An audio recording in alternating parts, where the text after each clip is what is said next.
Hello viewers, स्वादगिरी विद माधुरी के channel में आप सभी का स्वागत है।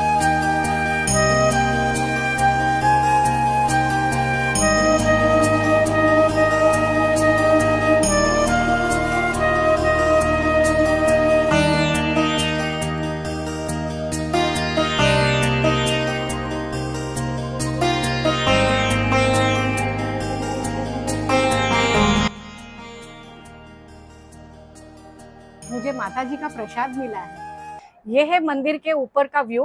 कितना खूबसूरत व्यू है और बरसात के कारण और भी खूबसूरत लग रहा है।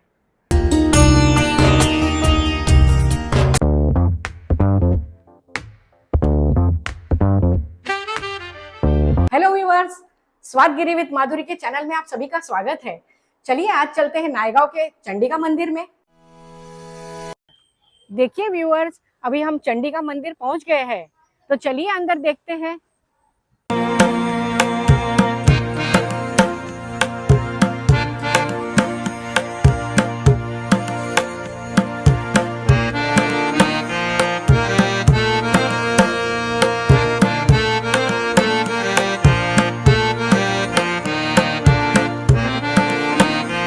हम अभी ऊपर आ गए हैं इन सीढ़ियों से। ये 280 सीढ़ियां हैं। मंदिर में आप यहाँ से भी आ सकते हो। ये अंदर से एंट्री है। यहाँ सिर्फ 40 सीढ़ियां हैं।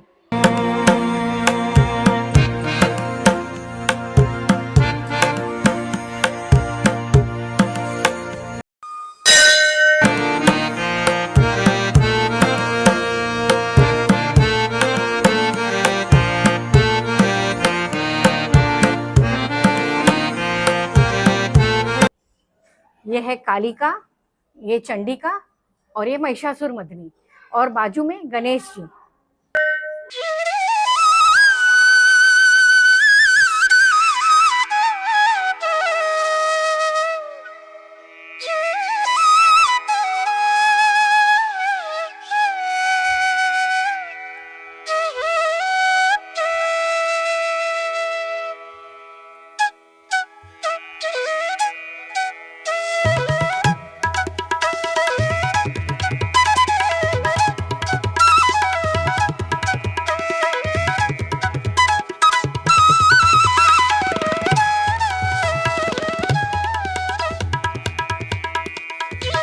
ये है मंदिर के ऊपर का व्यू।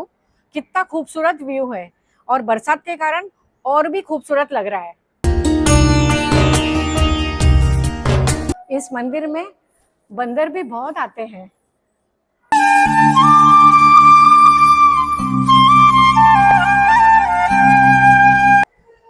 या चंडिका मंदिरचे हे व्यवस्थापक आहे। आपलं नाव सांगा आणि मंदिरची थोडीशी माहिती सांगा आम्हाला। जरूर। माझं नाव मनोहर गजानन पाटील, मी माझी विश्वस्त आहे इथला। त्याचप्रमाणे आता सध्या या मंदिराचं व्यवस्थापन बघत आहे। आपण बघत आहात आदिमाय आदिशक्ती चंडिका मातेचं हे पुरातन मंदिर आहे।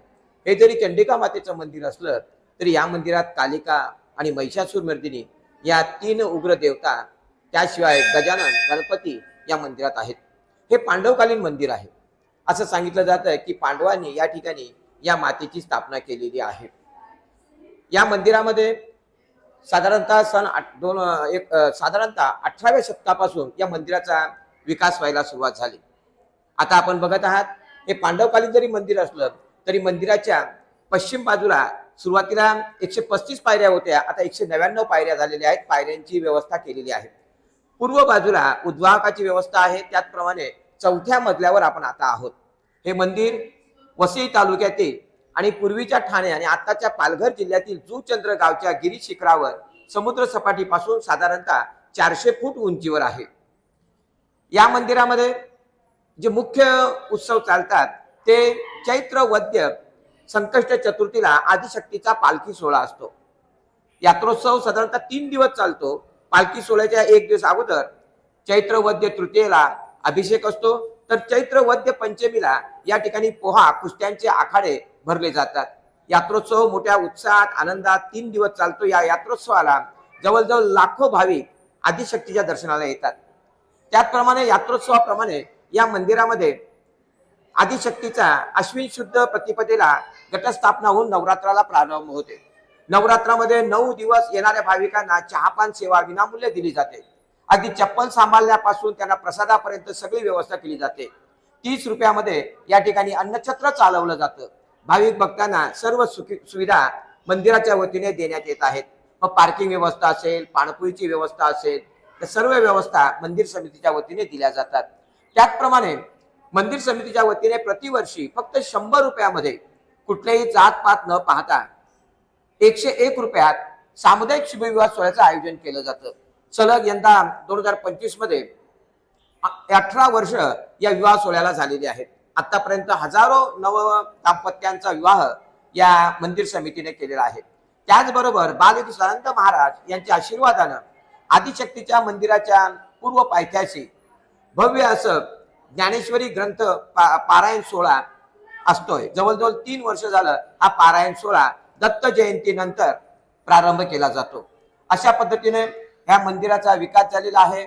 मंदिरामध्ये येणारे जे भाविक भक्त आहेत, या भाविक भक्तांच्या हाकेला धावणारी, नवसाला पावणारी, सुख दुःखाला साथ देणारी, दुःख हरण करणारी अशी आदिशक्ती चंडिका माता आहे. या मातेवर भाविक भक्तांचा दृढ विश्वास आहे. म्हणून महाराष्ट्राच्या कानाकोपऱ्यातून या आदिशक्तीच्या दर्शनाला भाविक येतात. धन्यवाद. खूप छान माहिती सांगितली तुम्ही. धन्यवाद तुमचं. धन्यवाद. मुझे माताजी का प्रसाद मिला है.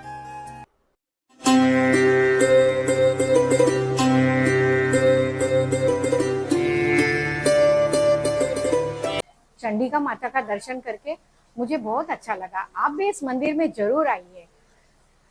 आपको मेरा ये आज का व्लॉग कैसा लगा मुझे कमेंट करके जरूर बताइए. मेरे चैनल को सब्सक्राइब कीजिए और लाइक और शेयर कीजिए. मिलते हैं नेक्स्ट व्लॉग में. Until then bye.